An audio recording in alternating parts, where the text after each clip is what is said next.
but I think it does. All right, great. Thanks, everyone, and thank you all for coming in out of the blue sky this morning. I was thinking, I drove up from Marble Mount early this morning, and between the pouring rain yesterday afternoon and the stars that just broke out at night, and then driving out of clouds into fog, and then up to this blue sky. What a place we live. It's quite remarkable.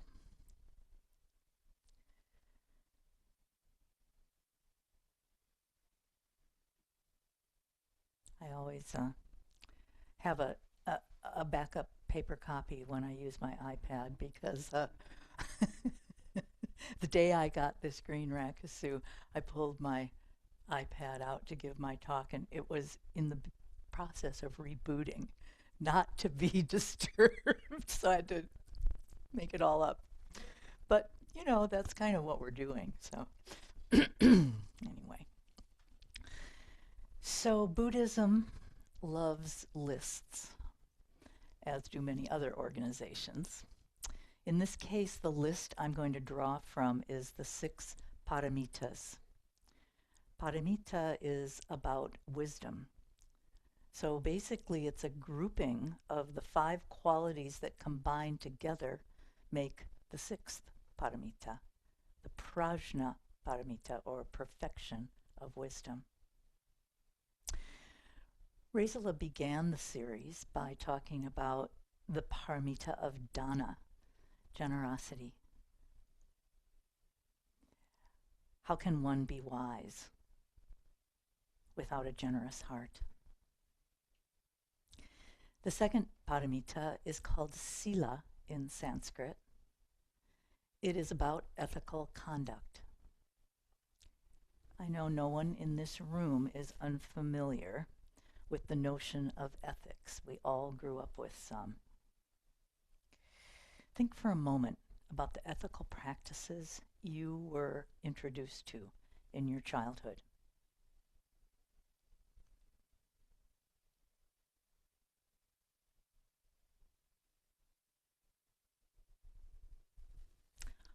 What are some of them? And I'm inviting you to just call out. Don't lie. Be reliable. Be reliable.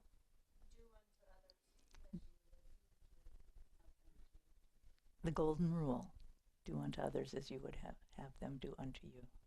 Don't call people an asshole. Don't call people an asshole.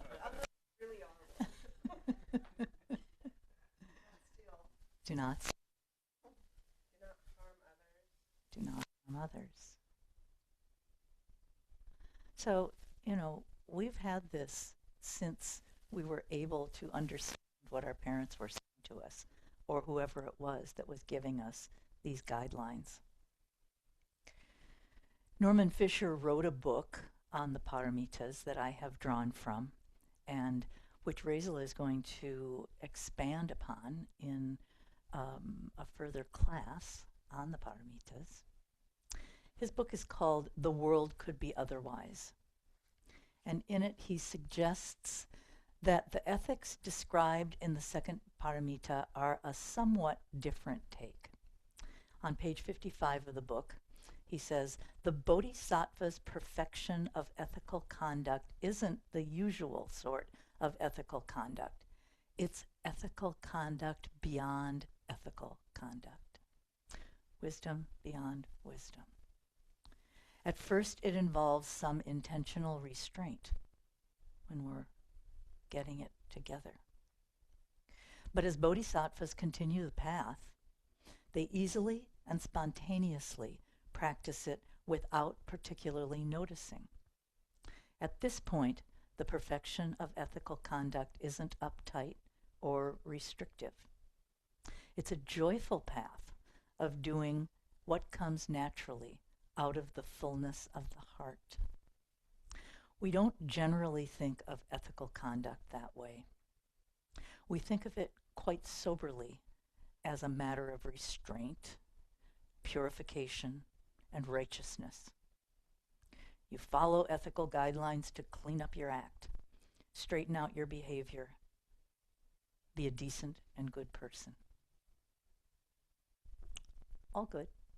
And we want to make sure that we're doing all of this less to be a good person, and that's the end of it, and more about how that's going to mean to everybody else. Of course, bodhisattvas do all that. It becomes a path of joy. Again, from Norman. They know, above all, that there is no them without everyone else.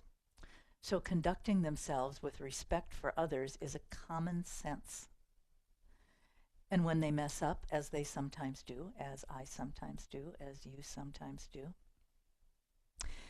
pay attention and make corrections. Yet the perfection of ethical conduct, like an eagle in flight, soars far beyond conventional ethics into the empty blue skies of love and delight. And I'm so glad he brought those words in. All of which is to say that, like everything else, the practice of ethics is empty of a separate sense of self. So we aren't doing it just for us. It reminds me of something John Wiley said about his flight of nerves before his Shuso finale. The Hosen Shiki, which is the ceremony where everybody lines up and asks an unrehearsed question for an unrehearsed answer, was getting to him.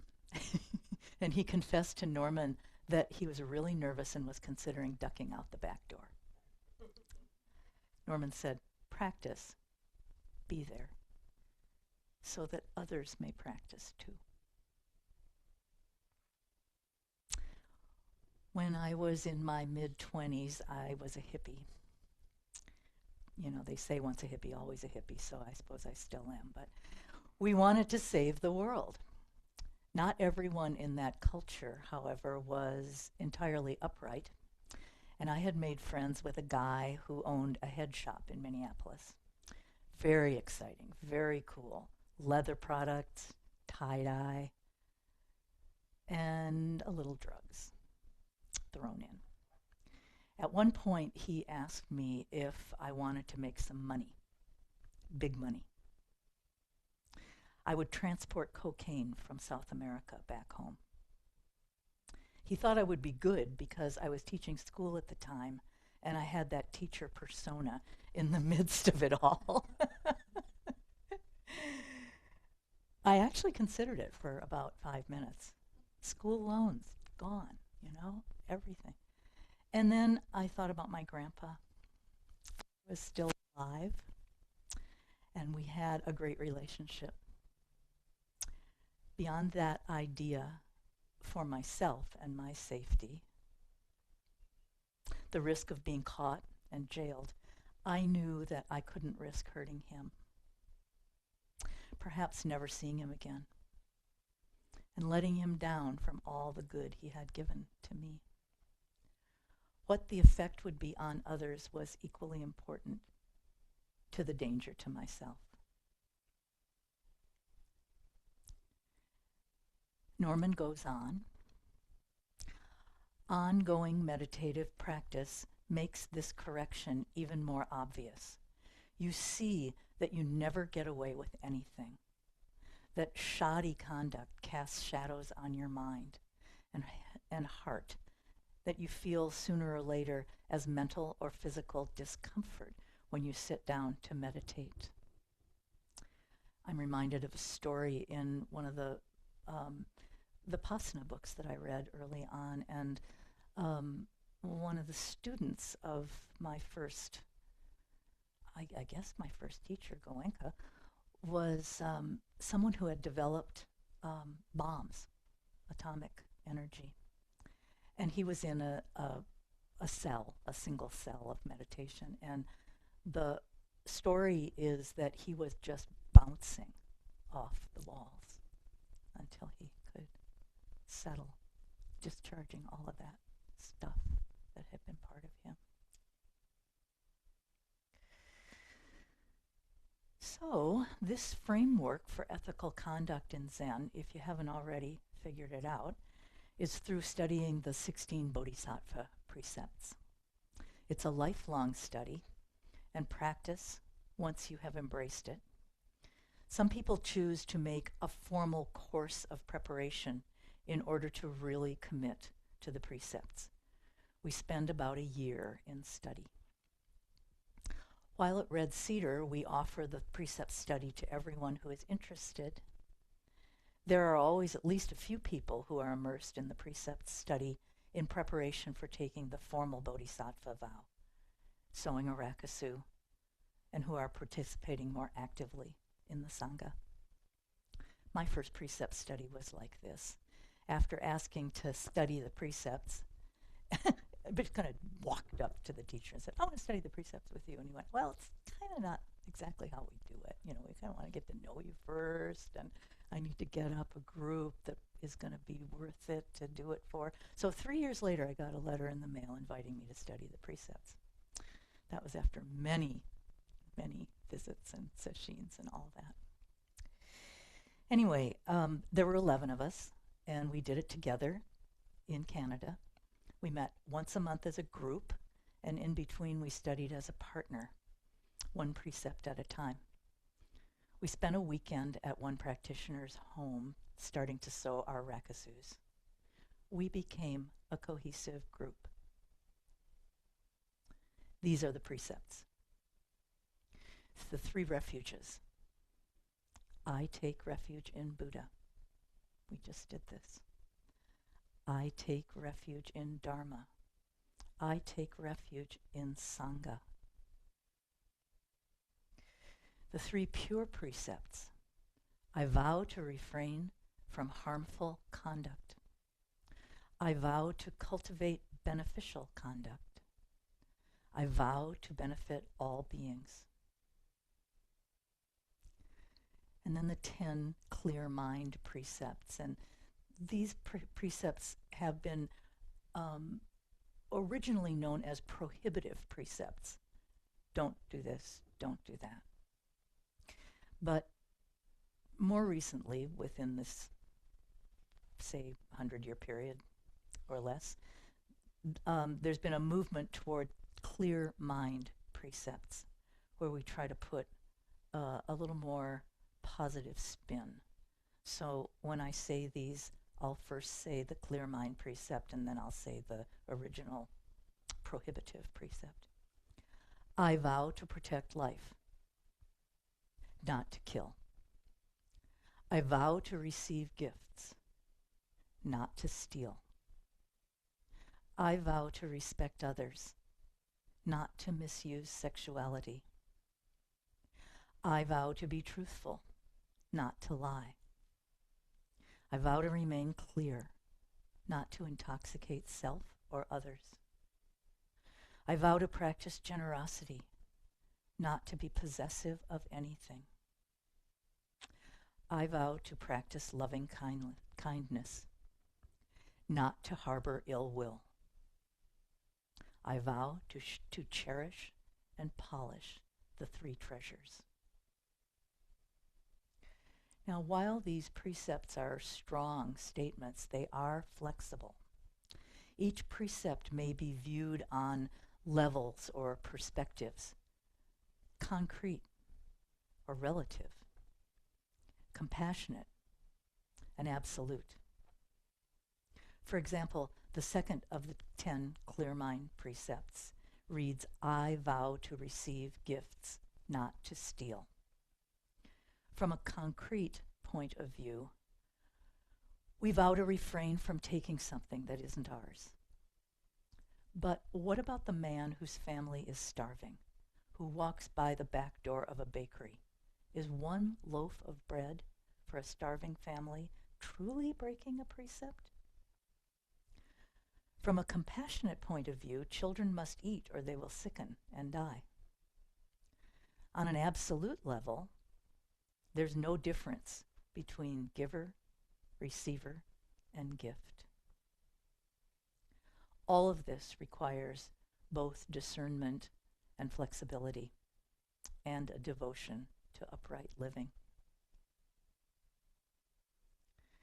On page 57 of This World Could Be Otherwise, Norman says, although we have all become adept at presenting ourselves to the world as if we were upstanding citizens in good shape, in fact, none of us is what we have become adept at seeming to be. Everyone is more tentative, more vulnerable, and rougher than they appear. Accepting this, you are kinder to yourself and everyone else. This kindness, based on a grounded understanding of human nature, is the root of ethical conduct. Kindness. If we could just keep that all the time.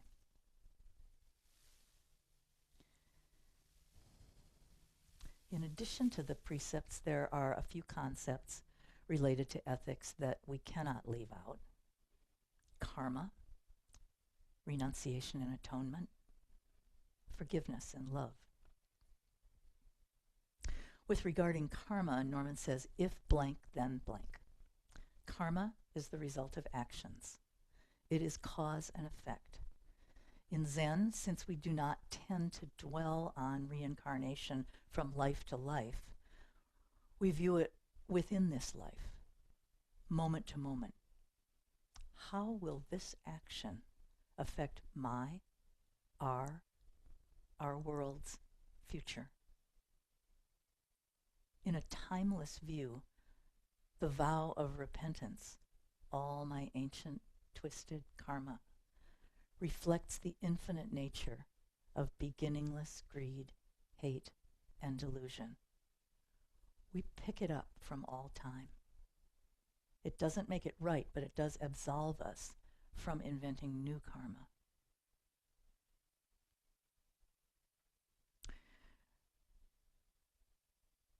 Forgiveness. Formal Zen doesn't use the word love much, but if it is not at the foundation of our understanding of the world, how can we behave ethically? If we love incompletely when it only goes one way, like the infatuation of a big crush, whether the crushee knows it or not, it has to come from within to infinity and back. So, with the concept firmly embedded, even though everything is in motion, we can't live ethically if we hold grudges or carry old stories about others and about ourselves. To love fully includes forgiveness. I didn't see the Grammys, but I understand that Bad Bunny, when he got his award, suggested that in light of present conditions in our society, we cannot reflect hatred back and expect to win. The only way we can win is with love. So I might have set a record here for time of Dharma talk, but I thought we could talk together and then talk with each other. Let's get into groups of 3, and I will ask you to talk about a question. And here's the question. How does ethical conduct appear as a challenge in your life? The second question, how do ethics help you in your life? So choose your group of 3, and we have plenty of time. Let's take 5 minutes each